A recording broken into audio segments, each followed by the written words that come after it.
अस्सलाम वालेकुम क्लास। बेटा ये हमारा BBA 6, बेटा ये है हमारा लेक्चर नंबर 6। ठीक है, लेक्चर नंबर 6 है ये हमारा। मैं यहाँ पे मेंशन भी कर देती हूँ, लेक्चर नंबर 6। ठीक है, तो बेटा इसका जो टॉपिक है वो है हमारा बैलेंस ऑफ पेमेंट के बारे में। ठीक है, बैलेंस ऑफ पेमेंट आपने प्रीवियस सेमेस्टर्स में, प्रीवियस स्टडीज़ में आपने बहुत दफ़ा सुना होगा, लेकिन आज बेसिकली हम इसको फाइनेंशियली यानी कि फ़ाइनेंस के लिहाज से किस तरह से इसकी रिकॉर्डिंग की जाती है और इसका मतलब क्या है, इसमें कौन कौन सी चीज़ें आ जाती हैं, यानी कि जैसे हम डेबिट साइड और क्रेडिट साइड को डिस्कस करते हैं तो कौन कौन सी फैक्टर्स या पॉइंट्स ऐसे हैं जो हम डेबिट साइड पे कंसीडर करेंगे और कौन कौन से पॉइंट्स या फैक्टर्स ऐसे हैं जो हम क्रेडिट साइड पे कंसीडर करेंगे। यानी आज हम थॉरोली बैलेंस ऑफ पेमेंट को स्टडी करेंगे। ठीक है, तो बेटा सबसे पहले मैंने आपको बैलेंस ऑफ पेमेंट का मैं आपको एक जनरल सा कॉन्सेप्ट दूँ कि बैलेंस ऑफ पेमेंट यूजुअली जो हमारे लेवल पे हर स्टूडेंट को पता होता है। कितना टाइम रहता है अफ्तारी में? कल कितने बजे हुई थी?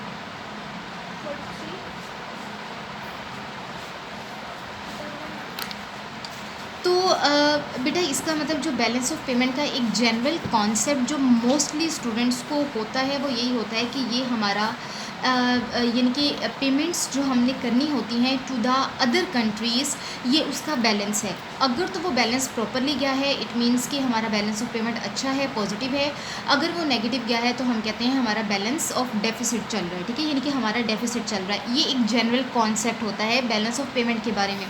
लेकिन बेटा जो एक्चुअल और जो बेसिक कॉन्सेप्ट है बैलेंस ऑफ पेमेंट को बेसिकली किसी मॉनिटरी सेंस में नहीं लिया जाता। ठीक है, जैसे मैंने अभी पहले आपसे डिस्कस किया कि बैलेंस ऑफ पेमेंट को मॉनिटरी सेंस में लिया जाता है और इसको मनी के लिहाज से ही कंसिडर किया जाता है कि अगर तो मनी की पेमेंट जो है वो हमारी कंप्लीट है, पॉजिटिव है तो दैट विल बी ओके, और अगर कम है या नेगेटिव है तो वो डेफिसिट होगा।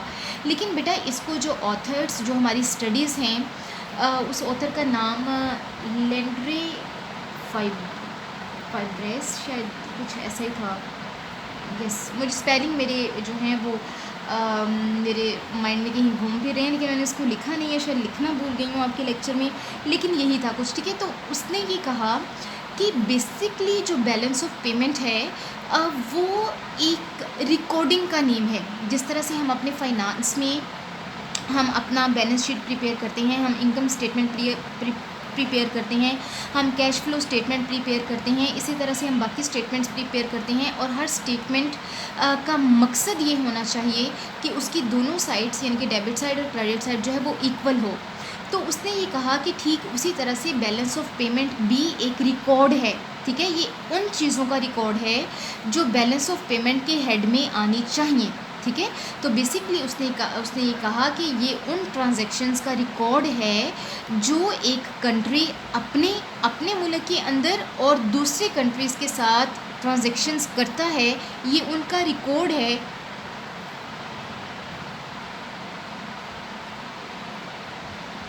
जिसको हम बेसिकली बैलेंस ऑफ पेमेंट कहते हैं। ठीक है, तो बेटा यहाँ पे मैंने डेफिनेशन में भी इसको मेंशन किया है कि balance of payment is basically a statement, जैसे कि इनकम स्टेटमेंट हो गई, बैलेंस शीट स्टेटमेंट हो गई, कैश फ्लो स्टेटमेंट हो गई।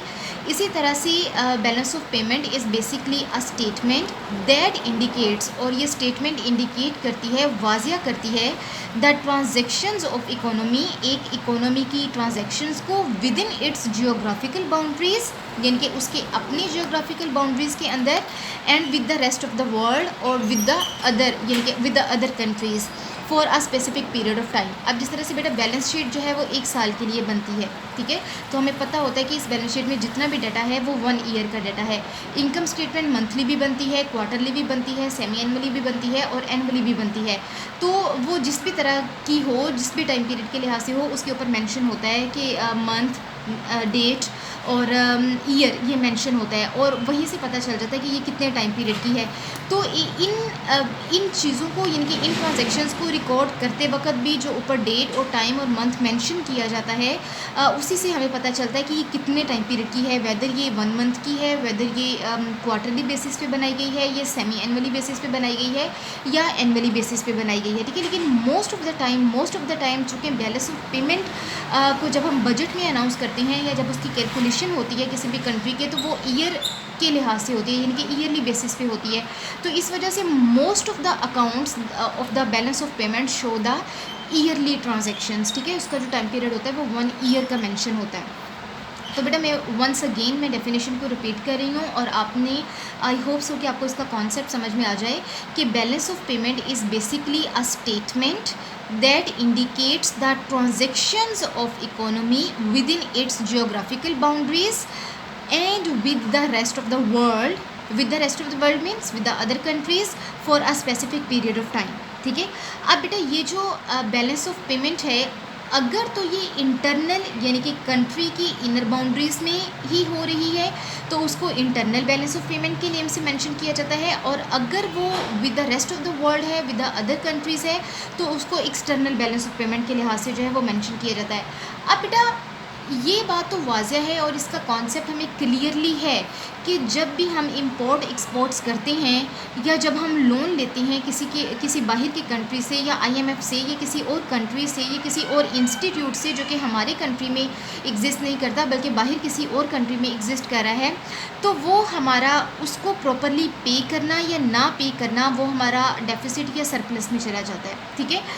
यानी कि अगर तो हमने पे किया हुआ है और हमारी कोई भी ऑब्लिगेशन पीछे नहीं रहती, तो इट मीन्स कि we are on the safe side, we are at the positive side.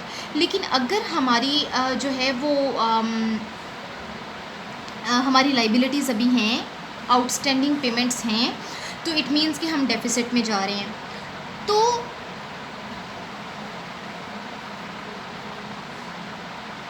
इन दोनों कॉन्सेप्ट्स के लिहाज से जो है वो बैलेंस ऑफ पेमेंट को की जो कैटेगरीज डिफ़ाइन की जाती हैं वो यही की जाती हैं कि इक्वलबेरियम, यानी कि बैलेंस ऑफ पेमेंट या तो इक्वलबेरियम बेस पे होती है या डिस इक्वलबेरियम बेस पे होती है। अब इक्वलबेरियम का कॉन्सेप्ट मेरे ख्याल से हर स्टूडेंट को है कि इक्वल होना। इट मीन्स कि अगर हमारी पेमेंट साइड यानी कि डेबिट साइड क्रेडिट साइड दोनों इक्वल हैं, हमारे पीछे कोई ऑब्लिगेशन नहीं रहती, तो ये हम इक्वलबेरियम की स्टेज पे होंगे। लेकिन अगर हम डेफिसिट में जा रहे हैं, हमारी आउटस्टैंडिंग अमाउंट्स हैं, हमारी पेमेंट्स पीछे बाकी हैं, तो हम डिस इक्वलबेरियम की स्टेट में जा रहे होंगे। अच्छा बेटा आगे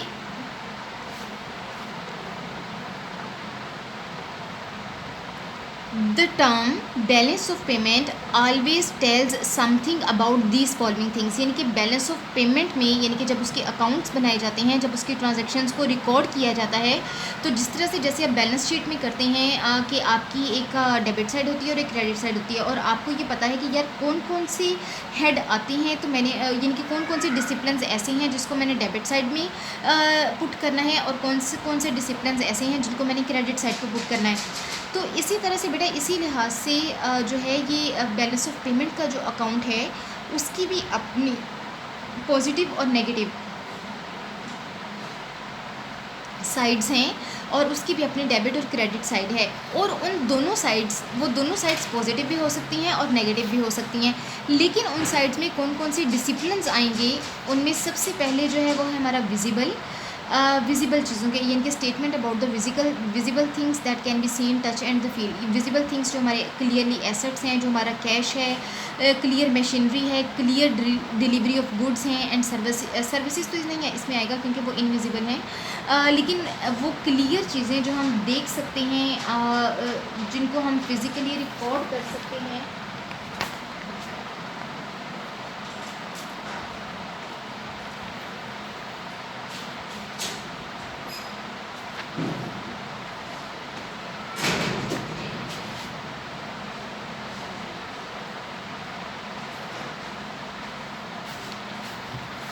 तो बेटा जिनको हम फिज़िकली देख सकते हैं, जिनको रिकॉर्ड कर सकते हैं, वो हमारे जो हैं वो विजिबल हेड्स में आ जाएंगे। और इनविजिबल में वो सारी चीज़ें जैसे सर्विसेज को प्रोवाइड करना या गिफ्ट्स वगैरह भी इसमें आ जाते हैं, गिफ्ट्स वगैरह का ट्रांसफ़र होना या उनके पीछे जो एक्सपेंडिचर्स आता है इसमें वो भी सारी गिफ्ट इट्सेल्फ तो एक फ़िज़िकल चीज़ है, लेकिन आई थिंक इसमें वैल्यू क्रेडिबिलिटी का आ जाना और सर्विसेज जो कि हमें नज़र नहीं आती लेकिन हम उसको रेंडर करते हैं और उसके इवज़ हम रिम्यूनरेशंस लेते भी हैं और देते भी हैं, तो ये बेसिकली उनमें आ जाएगा। सर्विसेज के हेड में ये ज़्यादा बेटर ये कोड होता है, ठीक है। और बेटा आगे है कैपिटल ट्रांसफ़र्स। बेटा ये कैपिटल ट्रांसफ़र इन्वेस्टमेंट की बेसिस पे लिया जाता है, इन्वेस्टमेंट की के कॉन्सेप्ट से इसको लिया जाता है, ठीक है। इन्वेस्टमेंट एक कंट्री या तो बाहर करता है, अगर वो बाहर कर रहा है तो वो भी कैपिटल ट्रांसफ़र में आएगा, और अगर कोई फ़ॉरेन इन्वेस्टमेंट कंट्री में आ रही है तो वो भी जो है वो हमारी कैपिटल ट्रांसफ़र होगी, ठीक है। तो बेटा इसमें कैपिटल रिसीट्स आ जाती हैं, यानी कि हमारे कंट्री में आने वाली इन्वेस्टमेंट्स आ जाती हैं, कैपिटल पेमेंट्स आ जाती हैं, यानी कि हमारी कंट्री से जाने वाली इन्वेस्टमेंट्स आ जाती हैं। So transfer for the assets and the liabilities. और बेटा आपको पता है कि कैपिटल इटसेल्फ एक एसेट है, ठीक है। अगर तो ये हमारे पास आ रहा है तो ये हम इसको एज एन एसेट लेंगे, और अगर हमने पे करना है, ये हमारा आउटस्टैंडिंग हेड में है, तो ये हमारी लाइबिलिटी है, तो इसको हमने पे करना है। तो बेटा ये बेसिकली ये 3 पॉइंट्स ऐसे हैं जो बैलेंस ऑफ पेमेंट के हेड में जो हैं वो कंसीडर किए जाते हैं, ठीक है। और बैलेंस ऑफ पेमेंट में यानी कि जिस तरह से हम goods, services, cash, machinery, debtors, creditors, ये सब चीज़ें जो है वो हम बैलेंस शीट में पुट करते हैं। इसी तरह से हम विजिबल, इनविजिबल और कैपिटल ट्रांसफ़र में के लिहाज से ये 3 चीज़ें जो हैं वो हम अपने बैलेंस ऑफ पेमेंट अकाउंट्स में पुट करेंगे, ठीक है। अच्छा बेटा, अब बेसिकली स्टाइल ऑफ रिकॉर्डिंग क्या है, बैलेंस ऑफ पेमेंट को रिकॉर्ड करने का स्टाइल क्या है। तो बेटा इसको रिकॉर्ड करना जाहिर सी बात है, इसको अकाउंट्स की फॉर्म में रिकॉर्ड किया जाता है, जैसे कि हमारा बैलेंस शीट की मैं बार बार एग्जांपल दे रही हूँ, इनकम स्टेटमेंट की मैं बार बार एग्जांपल दे रही हूँ, मैं बार बार कैश फ्लो स्टेटमेंट की एग्जांपल दे रही हूँ। तो वो भी बेसिकली अकाउंट्स ही है ना हमारे, जो हम अपने बुक्स ऑफ अकाउंट्स में उसको जो है वो रिकॉर्ड करते हैं।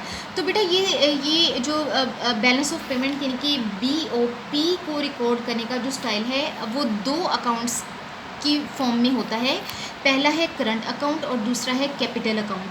अब हम इनको डिटेल से देख लेंगे कि करंट अकाउंट किस तरह से बनाया जाता है और इसमें कौन कौन से डिसिप्लिन आ जाते हैं, और कैपिटल अकाउंट किस तरह से बनाया जाता है और इसमें कौन कौन से डिसिप्लिन आ जाते हैं। तो बेसिकली बेटा हमारे पास यहाँ पे जो है वो करंट अकाउंट की डिटेल्स हैं। पहले हम करंट अकाउंट को देखेंगे कि करंट अकाउंट क्या है और उसमें क्या क्या चीज़ें जो है वो हम डिस्कस करते हैं। तो बेटा सबसे पहले करंट अकाउंट में जो चीज़ें आ जाती हैं रिकॉर्ड करने की, वो एक्सपोर्ट्स हैं और इंपोर्ट्स हैं। अगर तो एक्सपोर्ट से पैसा हमारी कंट्री में आ रहा है तो उसको हम पॉजिटिव लेंगे, ठीक है, और अगर जा रहा है तो उसको हम नेगेटिव साइड पे लेंगे। और बेटा ये एक्सपोर्ट और इंपोर्ट दोनों हेड्स की हो सकती हैं, ये विजिबल हेड्स की भी हो सकती हैं और इनविजिबल हेड्स की भी हो सकती हैं। विजिबल हेड्स की तो वाज़िया होंगी ना कि कोई भी गुड्स जो है वो हमने गुड्स जो हैं वो हमने एक्सपोर्ट की और उसके इवेज हमें कैश आया, पेमेंट्स आई, रिसीट्स आई, तो वो हमारी जो है वो विजिबल हो जाएंगी। और इंपोर्ट्स जो हैं वो हमारी और बेटा इसी तरह से हमारी इंपोर्ट्स हैं। इंपोर्ट्स जब हम लेती हैं तो हमारे पास गुड्स आती हैं और इसके इवज़ हम पैसे जो हैं वो पेमेंट हम देते हैं। तो ये तो विजिबल आइटम यानी कि कैटेगरी में आ गया ना, जो मैंने पहले पीछे ये 3 कैटेगरीज डिस्कस की हैं, ये वाली आपसे visible, invisible and the capital transfer. तो बेटा ये तो विजिबल। अब इनविजिबल में लेट सपोज़ कि सर्विसेज का रेंडर करना और उनके इवज़ रिम्यूनरेशन का रिसीव करना।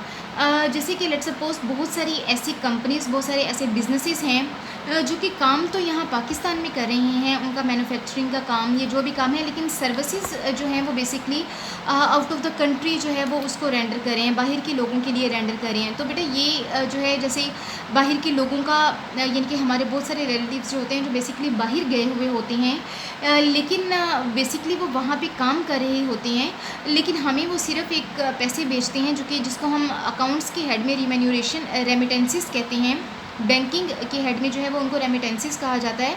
तो ये रेमिटेंसीज जो हैं ये कहने को तो हमारे लिए जो हैं ये सिर्फ सर्विसेज ही है ना, तो इनको एज एन सर्विसेज के हेड में लिया जाता है। अच्छा बेटा, जो तीसरा कॉन्सेप्ट है वो है यूनिलेटरल चीज़ों का। अब यूनिलेटरल चीज़ों में क्या क्या चीज़ें आ जाती हैं बेटा, ये बेसिकली हमारे जो हैं ये यूनिलेटरल गिफ्ट्स होती हैं जो एक कंट्री दूसरे कंट्री को देता है।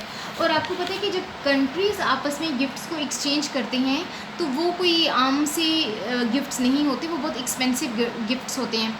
तो बेटा उन गिफ्ट्स पे आने का ख़र्चा भी तो होता है ना, तो वो उन गिफ्ट्स को की ट्रांजैक्शन जो है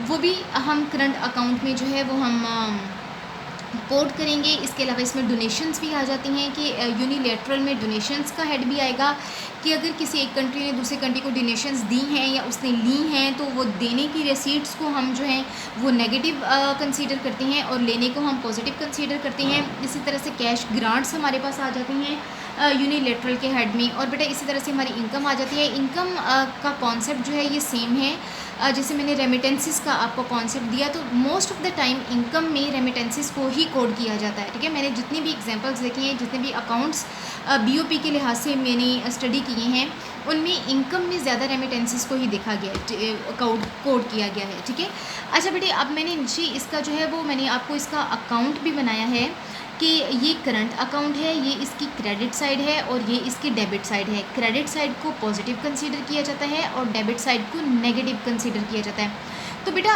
अगर तो एक्सपोर्ट्स कर देने से हमारे पास से माल चला गया, ठीक है, लेकिन हमारे पास पैसा आया तो उसको हम एक्सपोर्ट के हेड में जो है वो हम कोड करेंगे। अच्छा बेटा, एक मैं मोस्ट इंपॉर्टेंट चीज़ मैं आपको बता दूं कि जब हमने बैलेंस ऑफ पेमेंट्स के अकाउंट्स को मेंटेन करना होता है ना, तो ये क्लियरली होता है। जैसे हम नॉर्मल एक कंपनी जो है जब वो अपने अकाउंट्स को मेंटेन करती है तो उसके लिए ये ज़रूरी नहीं होता कि वो वाज़ेह तौर पे लिखे कि ये मेरे पास अगर क्रेडिट चीज़ हुई है तो वो किस रीज़न की वजह से हुई है और अगर डेबिट हुई है तो वो किस रीज़न की वजह से हुई है।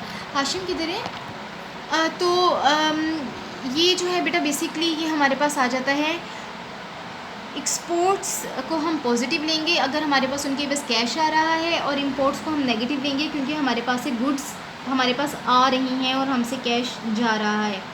यूनिलेटरल अगर तो रिसीट्स हैं तो उनको क्रेडिट लिया जाएगा, अगर वो पेमेंट्स हैं तो उनको नेगेटिव लिया जाएगा, यानी कि डेबिट साइड पे लिया जाएगा। तो बेटा बेसिकली करंट अकाउंट में एक्सपोर्ट, इंपोर्ट्स और यूनिलेटरल के हेड को ही डिस्कस किया जाता है। ठीक है, इनकम जाहिर सी बात है अगर हमारे पास रेमिटेंसीज आ रही हैं तो हम उनको पॉजिटिव लेंगे,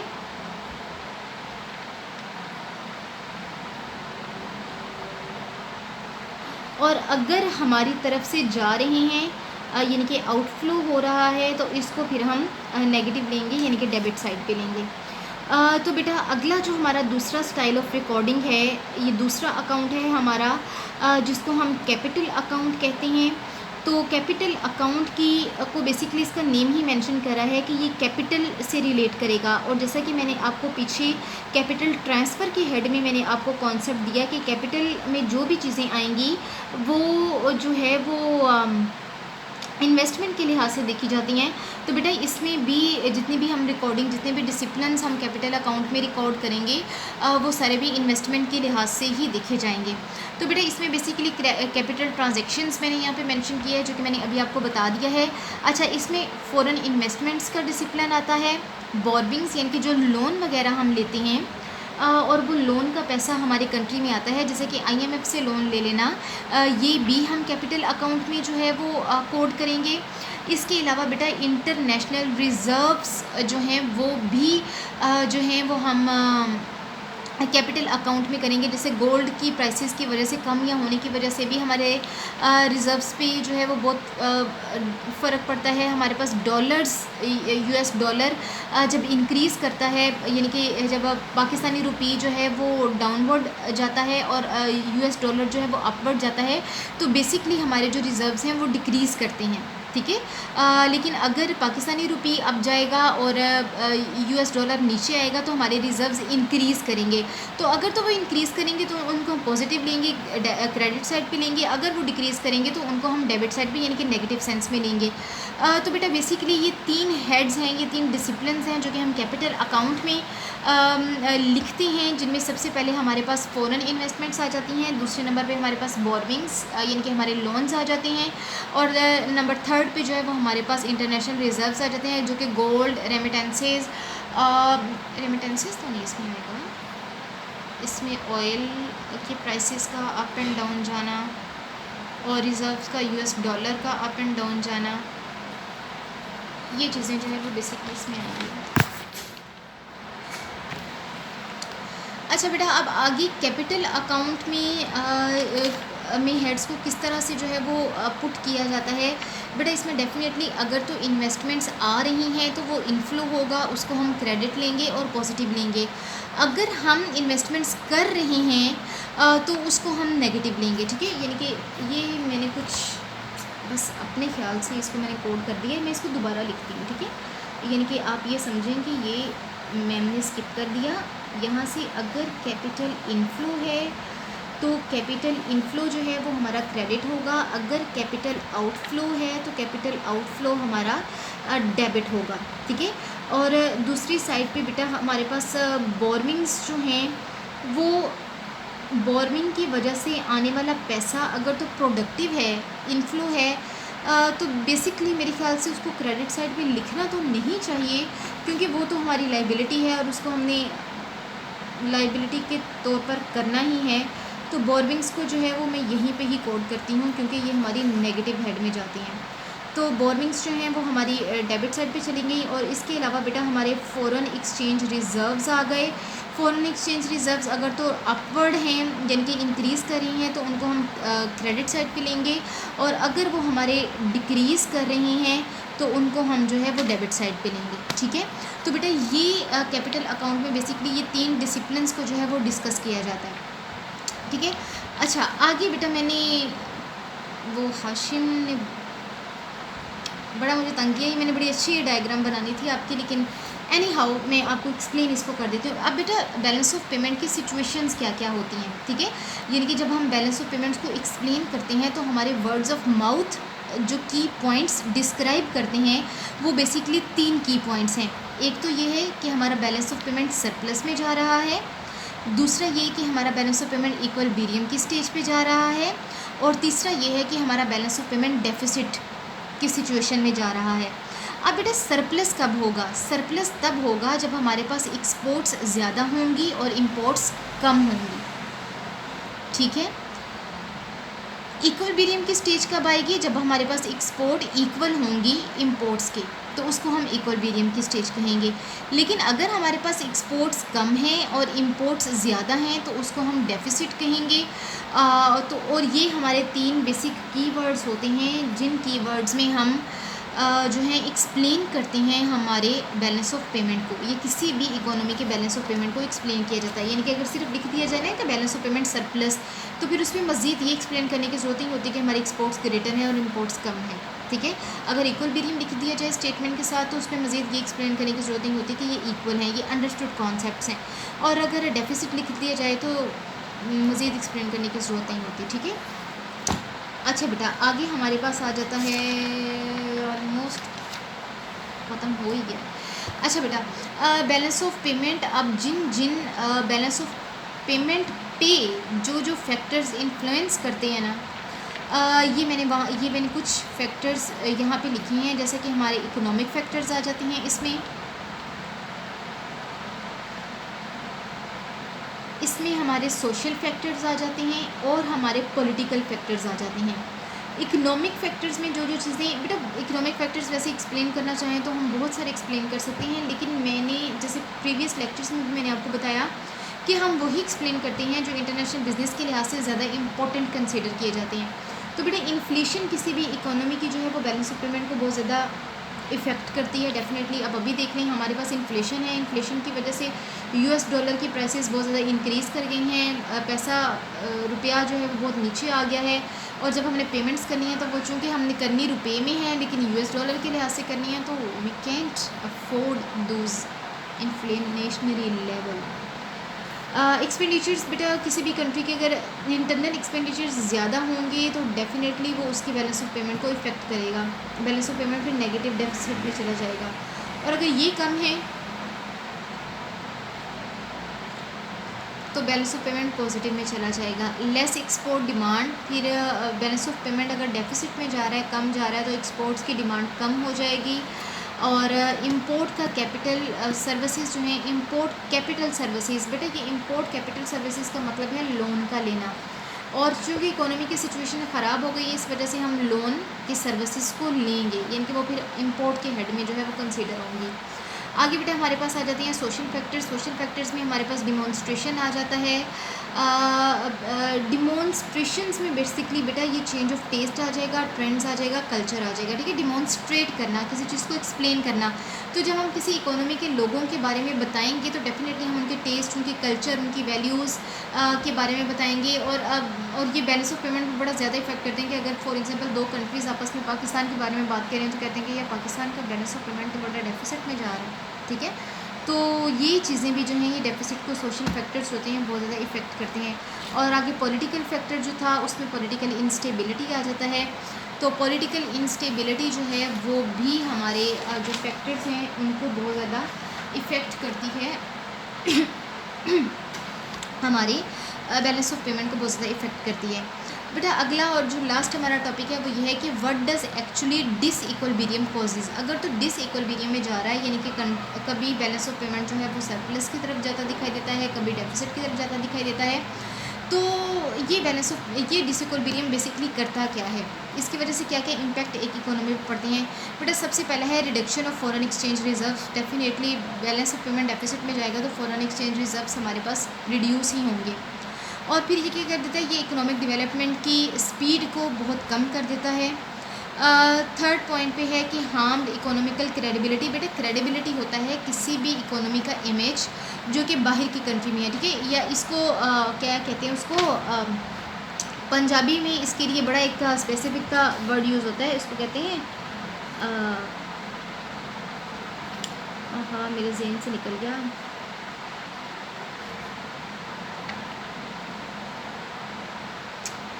अब मिलने का तरीका, लेन देन का तरीका, इसको पंजाबी में क्या कहते हैं, उसका रिवाज। अच्छा बेटा एनी हाउ ये नहीं, मेरे जहन से अचानक स्किप हो गया, अभी मेरे माइंड में था वो वर्ड। अच्छा बेटा ये बेसिकली होता है कि अगर ये बेसिकली इसमें भी लिया जाता है ना कि अगर आपसे किसी ने लोन लिया है तो ये देखना कि वो कितनी जल्दी और कितना ऑनेस्टली आपके लोन को वापस कर देगा, तो उसका ये चीज़ों को ट्रीट करने का तरीका जो है उसको हम कहते हैं कि हमारी क्रेडिबिलिटी है। उर्दू में पता नहीं उसको क्या कहते हैं, पंजाबी में मुझे याद था लेकिन वो अब मेरे जहन से अचानक निकल गया। तो बेटा ये किसी भी जाहिर सी बात है जब हमने लोन लिया और हम पे ही नहीं कर पा रहे तो हमारी क्रेडिबिलिटी डाउनवर्ड ही जाएगी ना। और बेटा बेसिकली लोन्स हैं और लोन्स पॉलिटिकल डिपेंडेंस कोज करते हैं। इसकी वजह ये है कि लाइक मैंने जैसे पहले शायद मैंने आपकी क्लास में ही एक दफ़ा डिस्कस किया था कि जब बेनज़ीर भुट्टो ने कोई 1993 में लोन लिया था IMF से या शायद फ्रांस से उसने लिया था, तो उसने जो है वो इस शर्त पे लिया था कि आप हर साल अपने मुल्क में जो इलेक्ट्रिसिटी की प्रोडक्टिविटी है उसको 10% कम करेंगे। यानी कि अगर आपकी इलेक्ट्रिसिटी आप एक साल में जो है वो आप 20% जो है वो इलेक्ट्रिसिटी प्रोड्यूस करते हैं तो आप वहाँ पे 10% करेंगे, ठीक है। तो बेटा ये पॉलिटिकल डिपेंडेंस, फिर हमारी पॉलिटिशियंस जो हैं, हमारी हुकूमत जो है वो डिपेंड करना शुरू हो जाती है लोन लेने वाले इकोनॉमीज़ के ऊपर। तो बेटा बेसिकली ये डिसइक्विलिब्रियम है जो कि हमारी इकोनॉमी पे पर्सनली